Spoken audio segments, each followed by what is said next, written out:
નું હતું વડોદરાથી રાજકોટની આપણને વર્ધી મળી ગઈ હતી. ત્યાંથી આપણે વાયર ભરીને નીકળી ગયા છીએ વડોદરાથી આપણી ટ્રક લઈને. લોડ બહુ ज़्यादा હોવાને કારણથી બહુ ઓછું ચાલતું હતું. આપણે વડોદરાથી નીકળી ગયા છીએ. તો આગળનો વ્યૂ બતાવતી તમને આવું કંઈક દેખાય છે. જેથી આપણી ટ્રક લઈને નીકળી પડ્યા છીએ આપણે વડોદરા જવા માટે. બીચમાં પેટ્રોલ પંપ ભાઈ આવી ગયો છે. અત્યારે ખાલી સિર્ફ આપણે ટ્રક લઈને આપણે નીકળી ગયા છો ને વડોદરા માટે.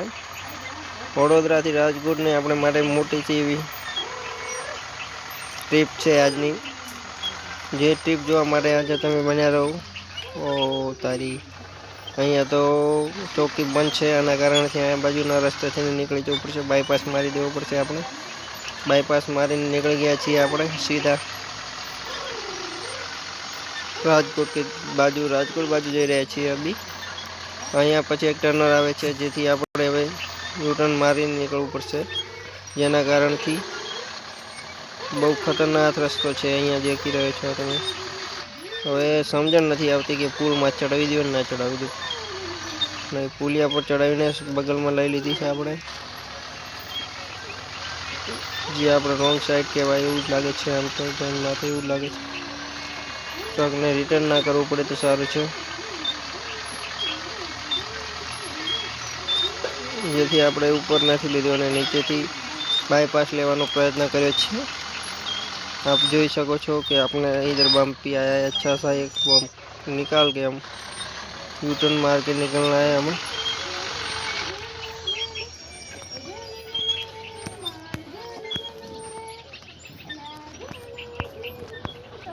આપણું ટ્રક અહીંયાથી અમે નીકાળી રહ્યા છીએ વચ્ચે.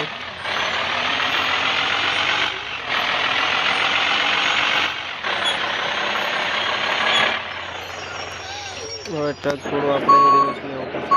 આપણે રોંગ સાઈડ લગાવી દીધો છે. આપણે જવું પડશે હવે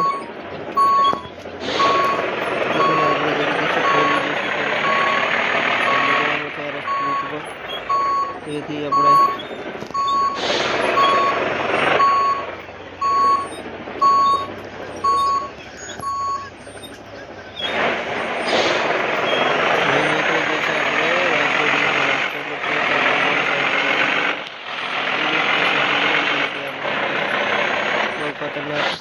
ड्राइविंग चलती स्किल दिखा के निकल चुके.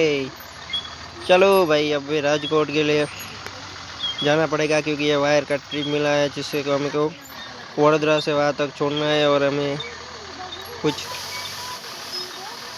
300 किलोमीटर ऊपर आसपास થઈ જાય છે. 130 કિલોમીટરથી નહીં પણ 300 કિલોમીટરથી આસપાસ થઈ ગયું છે, જેથી આપણે નીકળી ગયા છે વળી પાછા. તમે જુઓ જ છો કે આપણું ટ્રક અહીંયા ફૂલ ટ્રાફિક છે. અહીંયા બસો બહુ ચાલે. પર્વતવાળા ઇલાકામાં રાજકોટની અંદર ઘૂસી ગયા છીએ એવું લાગે છે આપણે, જેથી આ સારા એવા પથ્થરો નહીં સૂકો ઇલાકો આવી ચૂક્યો હતો. દેખો એક વડોદરા વટી ગયા છીએ હવે. અહીંયાથી આપણે સિંગલ પટ્ટી પર આવી ગયા છે હાઈવે છોડીને, ક્યોંકि શોર્ટકટ લેવો પડશે આપણે, કેમ કે આપણે જવું પડશે જલ્દી. વાયરની બહુ જરૂર છે તેમને, એટલા માટે આપણે ટ્રકને થોડો ભમાવીને નીકળી ગયા છે સીધા બારોબાર, જેથી આપણે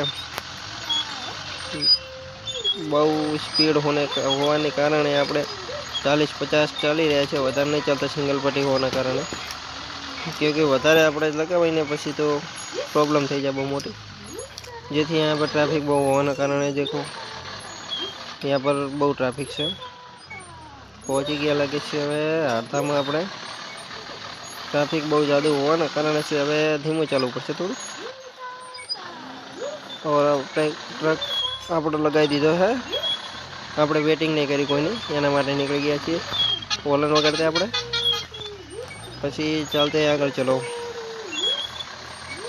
એસી આવી પોસ્ટ કાર્ડો બહુ મસ્ત દેખાય છે, જેથી હવે એવું લાગે છે કે પહોંચી ગયા લાગે છે. વેલકમ ટુ રાજકોટ પહોંચી ગયા છીએ.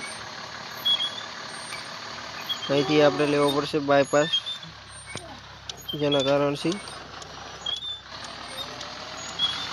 આગળ પાછળ જોઈને સીધું જવા દીધું આપણે. ઓ તારી, થોડો આરામ કરવો પડશે એવું લાગે છે હવે, કેમ કે ટ્રીપ બહુ વધારે થઈ ગઈ એના કારણે આરામ કરવો પડશે એવું લાગે છે.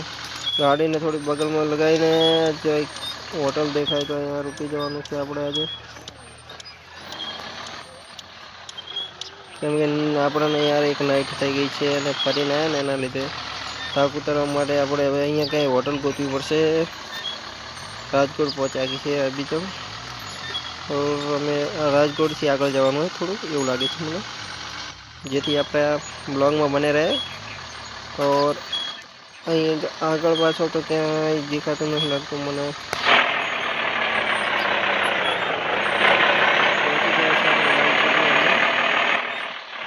જ્યાં આપણે જવાનું હતું ત્યાં ગાડીને પાર્કિંગમાં લગાવી દીધું છે એવું લાગે છે. થોડો રિવર્સ લેવો પડશે, રિવર્સ કરવા દેવું પડશે.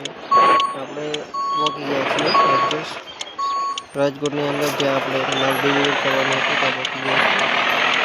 હવે આપણે ત્યાં અહીંયા પાર્કિંગ લગાવી દઈશું.